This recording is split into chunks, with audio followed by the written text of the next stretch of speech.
Continuant de parcourir le plus beau climat, nous arrivâmes à Villeneuve-le-Rouet, où nous mîmes pied à terre pour aller voir l'église de cette petite ville. Les connaisseurs, qui en font le plus grand cas, estiment particulièrement les pilastres qui soutiennent une gloire au-dessus de l'autel. Ils sont terminés par des palmiers dont le travail est supérieurement exécuté.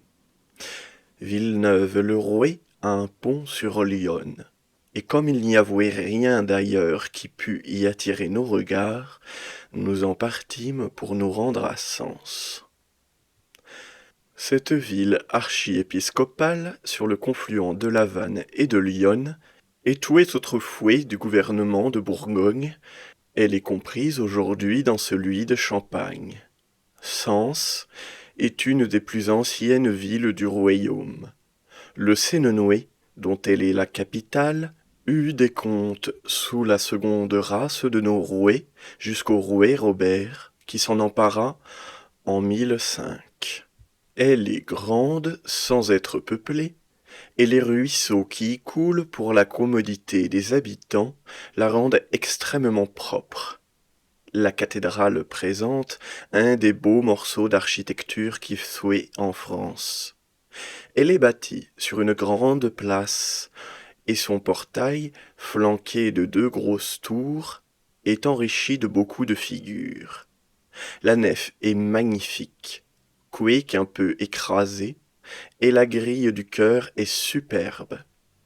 Le premier monument qui s'offre à la vue est le tombeau de Salazar. Il est en face d'un petit autel, adossé à main gauche, contre un pilier qui sépare la nef d'un des bas-côtés. 4 pilastres de marbre très minces et fort délicats, mais en même temps fort élevés, soutiennent une plateforme où ce seigneur est représenté à genoux avec sa femme. On nous dit que ce mausolée avait été érigé à Salazar par son 4e fils, Tristan, archevêque de Sens. Si l'on ne nous a pas induits en erreur sur ce fait, car l'inscription du tombeau, autant que je puis m'en souvenir, est posée trop haut pour que je fusse à portée de la lire, je vous avouerai que voilà encore, madame, une de ces contradictions que l'on rencontre en parcourant l'histoire. Elle dit positivement que Jean de Salazar, appelé le Grand Chevalier, et père de l'archevêque de Sens de ce nom, vint servir Charles VII, et qu'après des actions multipliées de bravoure, il mourut à Troyes le 12 décembre 1479.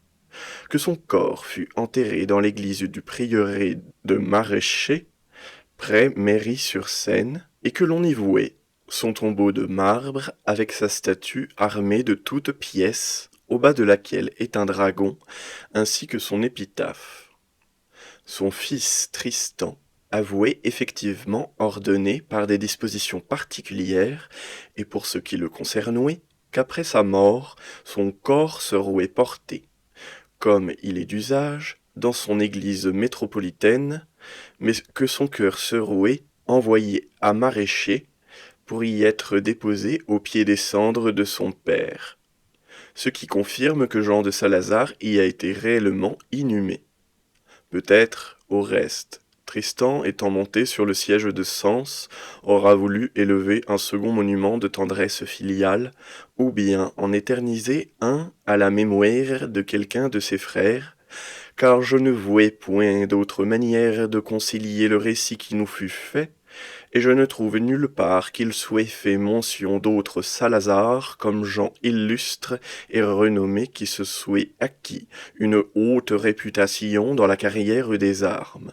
Quoi qu'il en soit, ce monument a quelque chose de frappant au premier abord.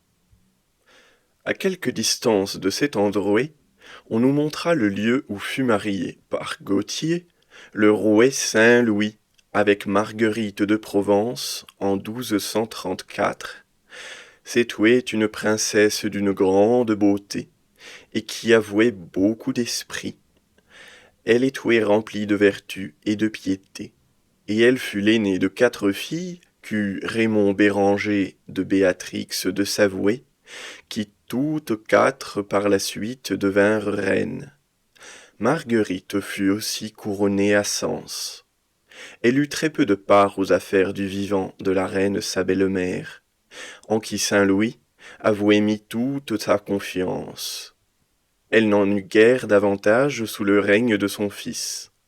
Son amour pour la retraite lui fit fonder le couvent des Cordeliers du faubourg Saint-Marceau à Paris, où après avoir passé la majeure partie de son veuvage, elle mourut au mois de décembre 1285.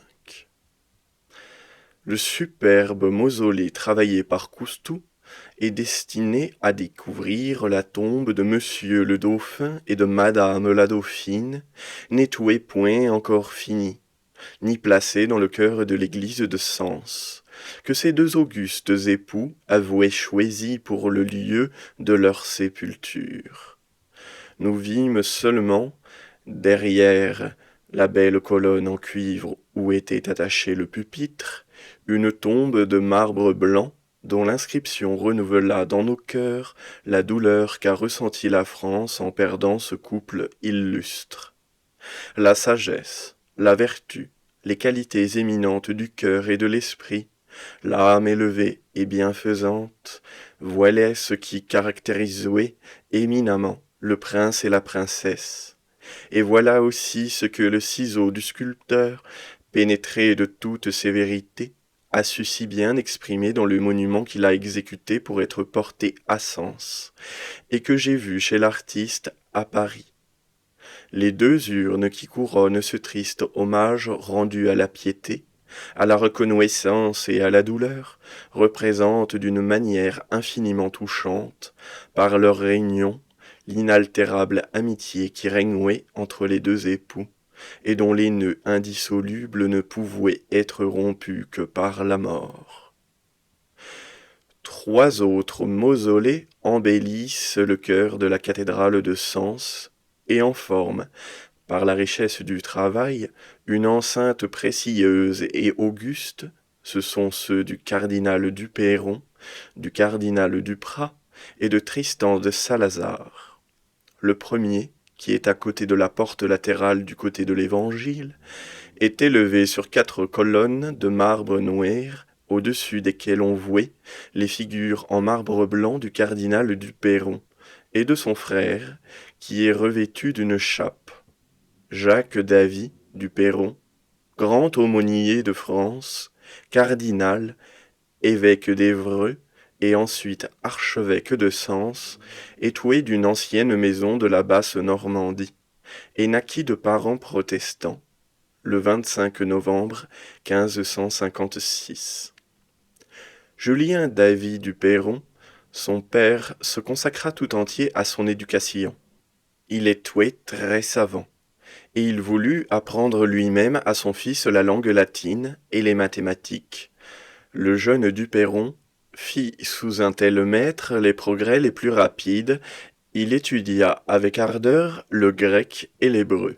Ses succès le firent bientôt connaître, et Philippe Desportes le présenta à Henri Trouet. Ce fut alors qu'il se livra tout entier à la lecture de saint Thomas et des Pères.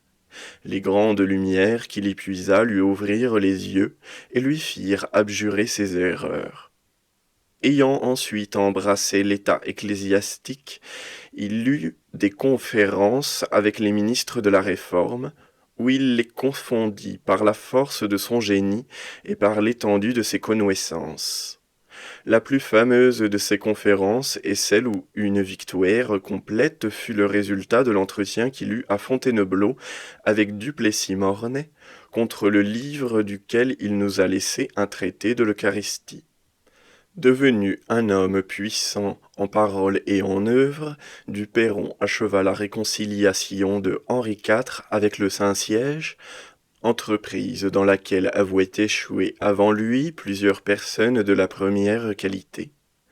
La conversion du rouet lui est presque toute due, dit un auteur, et Henri Sponde, évêque de Pamiers, fut une de ces conquêtes célèbres qui l'arracha au protestantisme. Prions Dieu qu'il inspire le cardinal du Perron, disait Paul V, car il nous persuadera tout ce qu'il voudra. Ce fut lui qui termina encore les différends qu'eut ce pape avec les Vénitiens.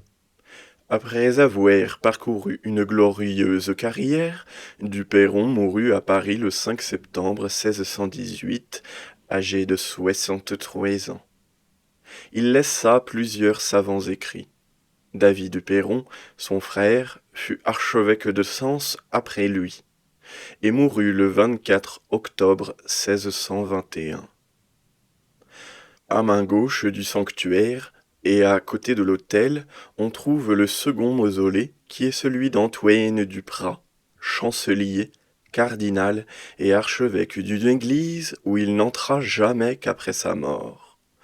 Antoine Duprat tirait son origine d'une ancienne maison d'Auvergne.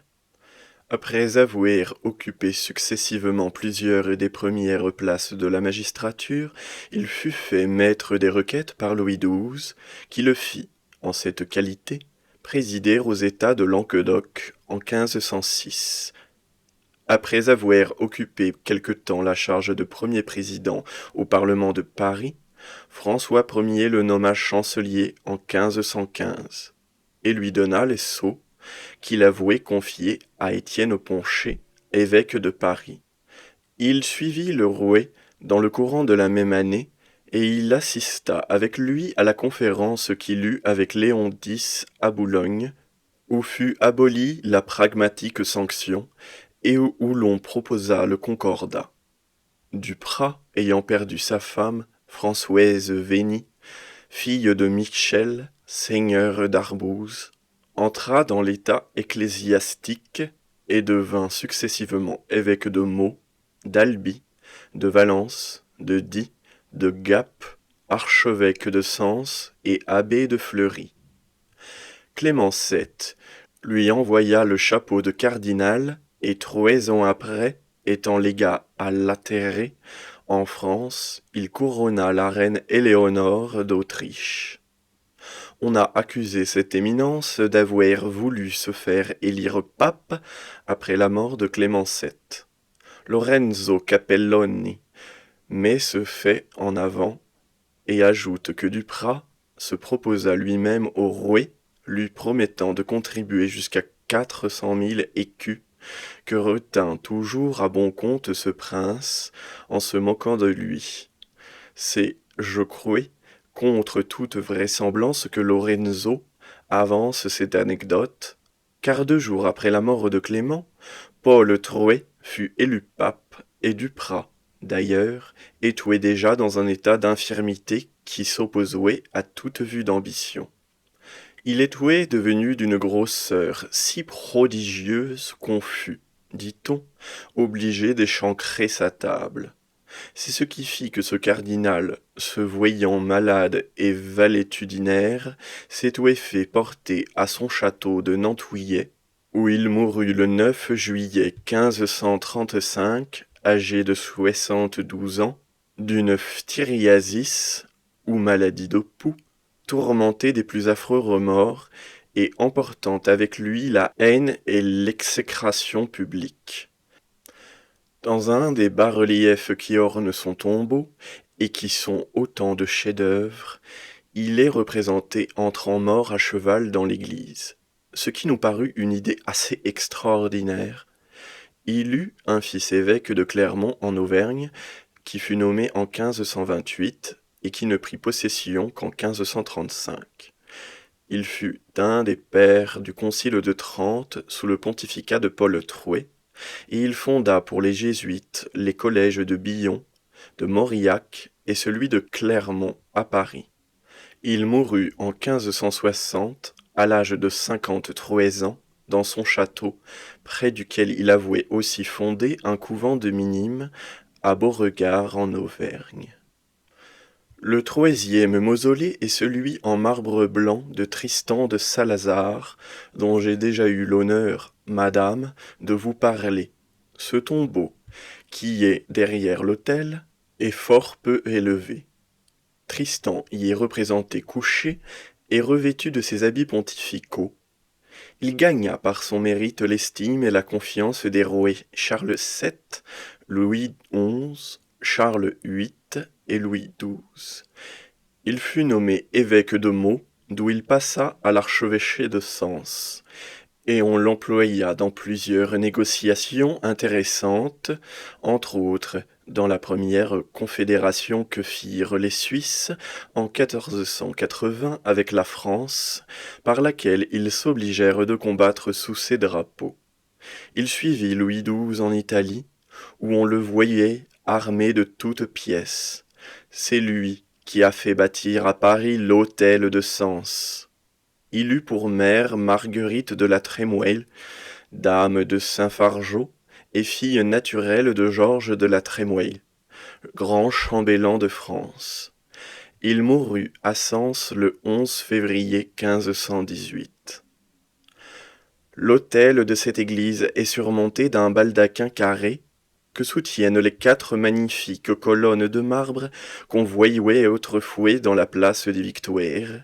Il n'y a que quelques années que ce grand genre d'architecture a remplacé celui de l'ancien hôtel, dont on admirait le soubassement. On y voyait sur une table d'or enrichie de pierreries les 4 évangélistes en relief, au milieu desquels étouait saint Étienne à genoux. Dans l'enfoncement du chœur, on aperçoit le martyre de saint Savinien, cette belle statue et de stuc et de la main d'Armand. En descendant le sanctuaire, on trouve Madame, une inscription intéressante.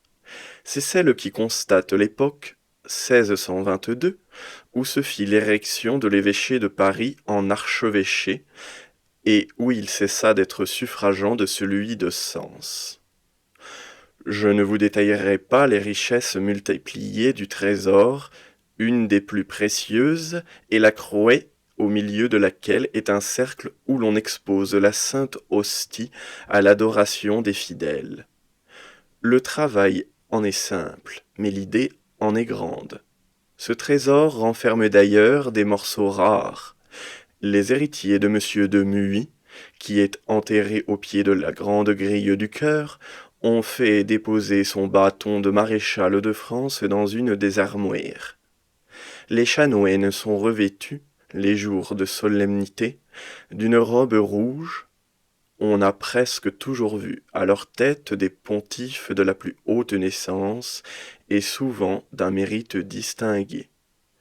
Il y en a eu parmi eux du sang des Bourbons, des princes de la maison de Savoie et beaucoup de cardinaux. Anzégis, archevêque de Sens, avouait procurer à son siège un titre qui lui donnait un grand éclat. Jean VIII, à la sollicitation de Charles le Chauve, avouait accorder en sa faveur la primatie des Gaules et de Germanie l'an 876. Et l'église de Sens jouit de cette prérogative pendant l'espace d'environ 200 ans, malgré l'opposition qui formèrent les évêques de France assemblés à Pont-Huon. Le pape Grégoire VII ayant confirmé en 1079 à l'archevêque de Lyon la primatie sur les diocèses de Lyon, de Tours, de Rouen et de Sens. Les archevêques de cette dernière métropole essayèrent en vain de revenir contre cette concession. Charles de Bourbon, archevêque de Lyon, porta la décision du procès au Parlement de Paris, mais l'archevêque de Sens, qui étouait de la maison de Melun, s'y laissa condamner par défaut. Et c'est depuis ce jugement que la primatie des Gaules est demeurée à l'archevêque de Lyon. Celui de Sens n'a conservé que le titre de primat des Gaules et de Germanie. Il s'est tenu plusieurs conciles à Sens. Un des plus célèbres est celui où, en présence de Louis le Jeune, Abélard fut convaincu par saint Bernard et condamné en 1140. Robert, moine de Saint-Marian d'Auxerre, parle d'un autre concile qui fut assemblé en 1198, où l'on traita, devant le légat du pape Innocent II, des moyens qu'il avouait à prendre pour obliger Philippe Auguste à se réunir avec sa femme Ingeburge et a quitté Agnès de Méranie. Il y eut aussi un concile tenu à Sens pour l'affaire des Templiers. Avant de quitter cette ville, dont les promenades n'ont rien de remarquable que la vétusté des arbres qui les ombragent, nous voulûmes aller visiter l'église de Saint-Pierre-le-Vif, desservie par les bénédictins. Le vaisseau est grand, et l'on y conserve le chef de Saint-Saturnin, où l'on voit encore l'endroit des coups du sabre qui lui fit une profonde ouverture au crâne. Des deux côtés de l'autel, il y a de grandes armoires remplies de reliques, parmi lesquelles se trouve une crouée de cristal de roche d'un grand prix. L'église souterraine, qui renferme le cercueil en pierre de Saint-Saturnin, est, dit-on, la première église que les fidèles aient eue dans cette partie des Gaules. La grande route de Sens à Fontainebleau est garnie de très beaux châteaux.